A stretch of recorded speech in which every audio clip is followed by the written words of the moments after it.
What's good with the YouTube? Y'all already know Big Flocka with the convict's perspective, and I'm gonna smash, dash, slide on through with a little bit of energy. Please hit the like, subscribe, comment, do all those things to help support this channel, and hit that bell notification for future fire content. Now I've gotten a couple requests, man, from I'm gonna guess some Sureño viewers, subscribers, man, saying that I've talked about the Sureños who've killed Norteños. That it maybe seems like maybe I'm feeling the fire. So why don't I talk about the altercations that happened where the Norteños actually killed the Sureño? So here I am. Okay. Now this happened on March 18th, 2009. Now this melee, right, involved 38 Hispanic inmates, which were Norteños and Sureños. You had 3 inmates that were stabbed and 4 other inmates that were shot by the guards, while there were several other prisoners that suffered minor injuries. Out of the 3 stabbings, one of those was fatal. An individual named Oscar Cruz Jr., 23 years old, died. Now, Cruz was serving out a 37-year term for armed robbery and gang enhancements in Los Angeles County. He arrived, I believe, into prison around 2005. He was only 23 years young. Now, in this melee, 4 manufactured weapons were found and recovered. So basically, that tells me that they sent 4 individuals to basically rush a group of Sureños and basically took one of them out. That's pretty much how these things go down when the Norteños attack Sureños, right? And it seems like they pretty much caught them slipping because there was no other pieces found but 4. And the fact that you had 4 inmates that were shot, the likelihood 4 weapons recovered, 4 inmates shot, that goes to tell you that probably those were the individuals that were the aggressors in this incident. Now, from my understanding, this incident, was something that carried over, like I said, from yard to yard into even some prisons, right? Based upon what happened over here. This death really had North Kern Valley State Prison on lockdown basically for a couple of years. They were going at it. The North were outnumbered on this yard, but they were trying to have some type of established presence right there on the yard. So it was basically tick for tack after that point forward. There was no Norteños that got killed, from my understanding, by a Sureño at that prison, right? But eventually there was so much get out, so much fucking battles that they could never be pulled out the program. And see, that's the problem with war. Once war occurs, it's hard for anybody to ever have any type of fucking program on the main line, general population. You're always going to be slammed down. It's going to be basically, back during my time here, you'd be on lockdown sometimes for years. Therefore, a lot of times what administration tried to do was let things die down, start to ship people out. The need for revenge for that murder wouldn't be as a requirement of people who were newly there, right? But what would happen is you start to have little small skirmishes. Doors start to pop open when you go to showers, right? People go on controlled movements, right? Now, I'm going to tell you something. When the Norteños get off with Sureños, right, back in the days, it was over one of 3 reasons.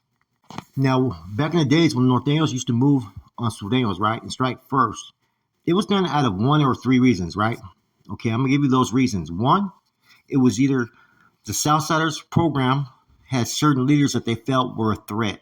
Therefore, the whole focal point would be to target those individuals, which you call 180, right, full 60, 180, and remove them from the yard, and hope that whatever comes of that is maybe a couple melees here and there, but eventually the yard gets established, right? Now, the second reason is when disrespect has been done or the threat of oppression or dictatorship is being enforced by the other side, okay? That will kick it off when the Norteños decide to take flight. The motto of Norteño is that they give respect, right? And they're going to demand the respect. So if a Southsider or Sureño group is trying to press upon the Northerners, like, hey, you guys have to put on your shirts, or you have to cut your Mongolians, or you can't, do this or do that, they're not going to fucking comply with that. Those are grounds to get off, right? To either get off and fucking secure that yard, or get off and get off that yard, which is the third reason. It's a yard where they can't establish. The numbers are so greatly outnumbered, and they're going to try to dictate and oppress the fucking Norteños on that yard. Those are one of the 3 reasons, right? And in this situation, it looks like they were trying to remove certain targets to make their presence known to establish that household. Sometimes you got to kick shit off just to let the other side know that you ain't playing either. And this was a fairly new prison at that time.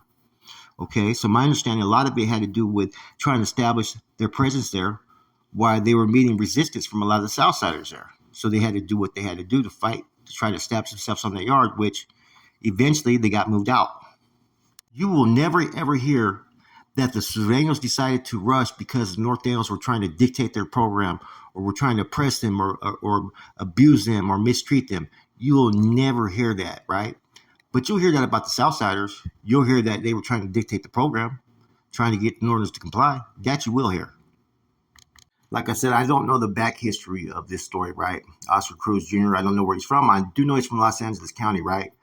But it's unfortunate, right, that this individual died at 23 years old, right? And why I say that is a lot of times, like I said, these melees that used to kick off was based upon the fucking hate that the South would have towards the North and how they would try to oppress, dictate, and act superior to those that were from the North.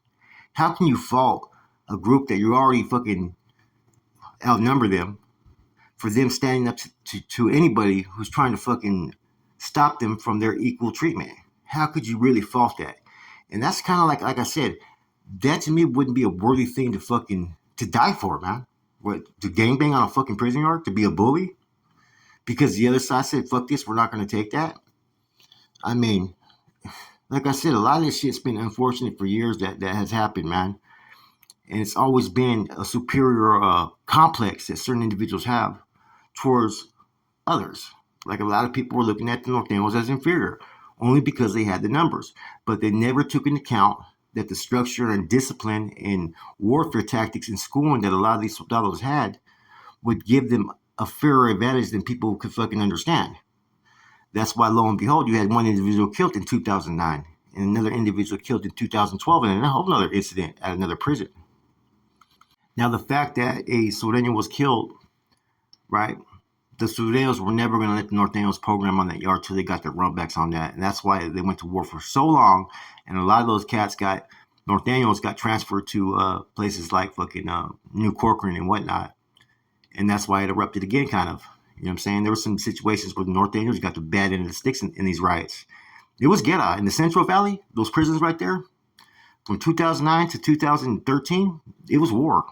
They were getting busy on those yards, man. And this was at a height where these yards were starting to have influence from those that were in the back in the shoe. So they were known about the wars, the battles, and the deaths that were occurring on these prison yards. Young Southsiders and young Northerners were basically fucking putting themselves in position to catch time, to catch life, or even die, based upon them having hate for another side that they knew very little about.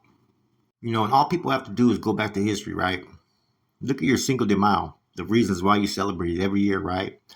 A bunch of farmers, right? Farmeros went at it against the fucking, French army and overcame them, right? Why? Because they had a cause that was worthy. It had merit. And in this situation, what had worthy and merit to this was they didn't want to let these Norteños walk these yards. They wanted to kill them. They wanted to oppress them. Therefore, the Norteños resisted and fought back. Therefore, this is what came of it. You had one side that was going to war for superiority. They didn't want no Norteños on the yard. Southside runs everything. And then you had another faction that was smaller, but was fighting for their existence, just to be recognized, to be treated equally. And see, that's what it was all about during this time era, during these guerras, these wars. And once a death occurred from the Southsider, it wasn't going to fucking stop until he avenged it. If anything, the end to all hostilities is what led to there never being a retaliation. You know what I'm saying? Someone didn't get killed in return for these murders. Like I said, there was 2 murders at the end of, the pre-end to all hostilities that occurred. And both those murders, to my knowledge, were done by the Norteños on Sureños.